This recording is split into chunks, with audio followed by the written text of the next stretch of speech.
Tosh was born Winston Hubert McIntosh in Westmoreland, the westernmost parish of Jamaica. 19th October 1944, professionally known as Peter Tosh, a Jamaican reggae musician. Along with Bob Marley and Bunny Wailer, he was one of the core members of the band the Wailers, 1963 to 1976, after which he established himself as a successful solo artist and a promoter of Rastafari. His famous quote was, "I do nothing I regret, man, because I try to do nothing abominable." Early life. He was abandoned by his parents and shuffled among relatives. When McIntosh was 15, his aunt died and he moved to Trenchtown in Kingston, Jamaica. He was educated in Bluefields up to age 17, then moved to Kingston to live with his aunt. He began an apprenticeship as a welder. He first learned guitar after watching a man in the country play a song that captivated him. He watched the man play the same song for half a day, memorizing everything his fingers were doing. He then picked up the guitar and played the song back to the man. The man then asked McIntosh who had taught him to play. McIntosh told him that he had. During the early 1960s, as an aspiring musician, Tosh went to vocal teacher Joe Higgs, who gave free music lessons to young people. Through his contact with Higgs, Tosh met Robert Nesta Marley, Bob Marley, and Neville O'Reilly Livingston, Bunny Wailer. He then changed his name to Peter Tosh, and the trio started singing together in 1962. Higgs taught the trio to harmonize, and while developing their music, they would often play on the street corners of Trenchtown in Kingston, Jamaica. Early music, and with the Wailers. In 1964, Tosh helped organize the band the Wailing Wailers, with Junior Braithwaite, a falsetto singer, and backup singers Beverly Kelso and Cherry Smith. Initially, Tosh was the only one in the group who could play musical instruments. According to Bunny Wailer, Tosh was critical to the band because he was a self-taught guitarist and keyboardist, and thus became an inspiration for the other band members to learn to play. The Wailing Wailers had a major ska hit with their first single, Simmer Down, and recorded several more successful singles before Braithwaite, Kelso and Smith left the band in late 1965. Marley spent much of 1966 in Delaware in the United States with his mother, Cedella, née Malcolm Marley Booker, and for a brief time was working at a nearby Chrysler factory. He returned to Jamaica in early 1967 with a renewed interest in music and a new spirituality. Tosh and Bunny were already Rastafarians when Marley returned from the US, and the three became very involved with the Rastafari faith. Soon afterwards, they renamed the musical group the Wailers. Tosh would explain later that they chose the name Wailers because to wail means to mourn, or to, as he put it, express one's feelings vocally. He also claims that he was the beginning of the group and that it was he who first taught Bob Marley the guitar. Also, according to Bunny Wailer, the early Wailers learned to play instruments from Tosh. During the mid-1960s, Tosh, along with Bob Marley and Bunny Wailer, were introduced to Danny Sims and Johnny Nash, who signed the three artists to an exclusive recording contract on Sims and Nash's JAD Records label, as well as an exclusive publishing agreement through Sims' music publishing company, Cayman Music. Rejecting the up-tempo dance of ska, the band slowed their music to a rock-steady pace and infused their lyrics with political and social messages inspired by their newfound faith. The Wailers composed several songs for the American-born singer Nash before teaming with producer Lee "Scratch" Perry to record some of the earliest well-known reggae songs, including Soul Rebel, Duppy Conqueror, and Small Axe. The collaboration had given birth to reggae music and in 1970, bassist Aston "Family Man" Barrett and his brother, drummer Carlton Barrett, joined the group.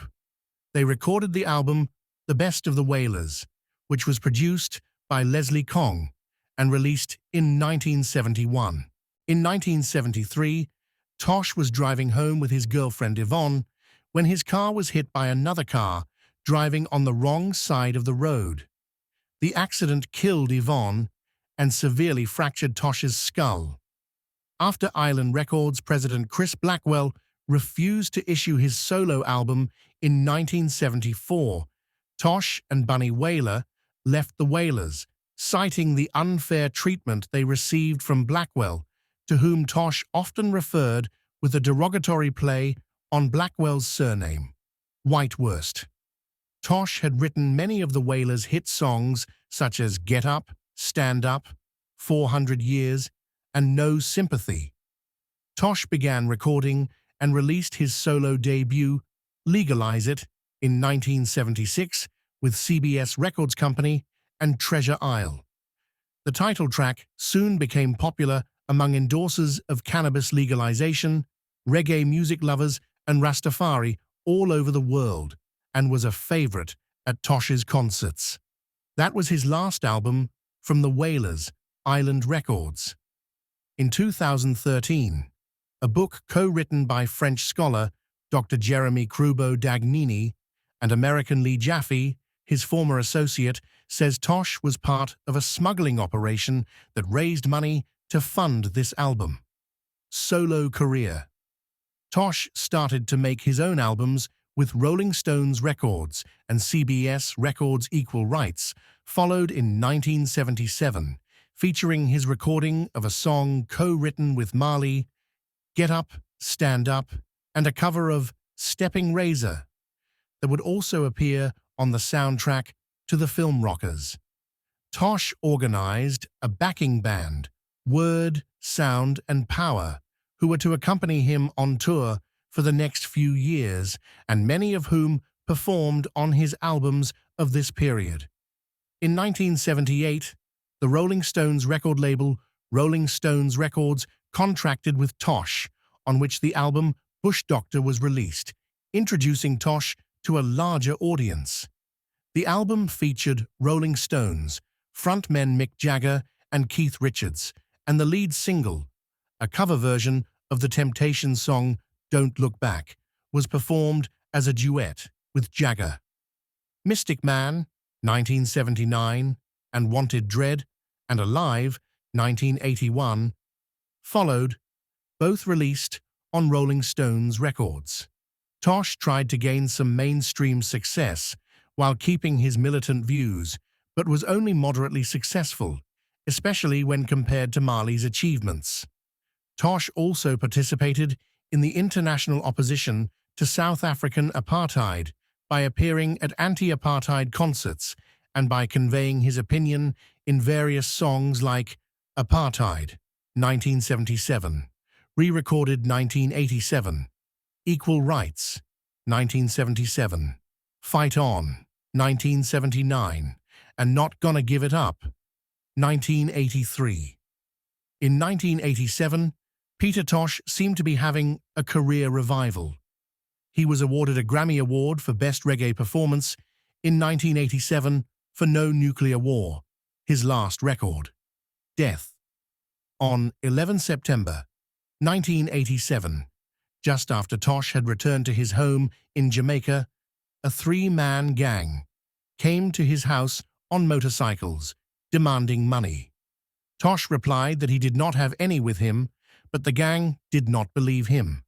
They stayed at his residence for several hours and tortured Tosh in an attempt to extort money from him.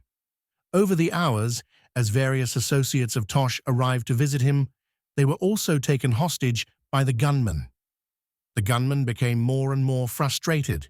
Gunmen began opening fire in a reckless manner. Tosh was shot twice in the head and killed. Peter Tosh Mausoleum. In the small community of Belmont, this simple white concrete building contains the grave of reggae great Peter Tosh, who was murdered in Jamaica in 1987. Tosh's burial place is quiet and uncrowded. Personal life. Tosh was legally married to Andrea Marlene Brown. However, they never had children. Tosh, however, had 10 children from previous relationships. Peter Tosh's son, Gamal Jawara McIntosh, died on 17th July 2020 due to injuries from 2017. He performed under the stage name Tosh 1, was Peter Tosh's youngest son. He shares his legendary father's fate, as they both faced violent deaths. Tosh was famous for songs like Reggae My Lightus, Pick Myself Up, and many more. Though his life was tragically cut short, Tosh's influence is still evident in the modern reggae musicians. Please subscribe for more.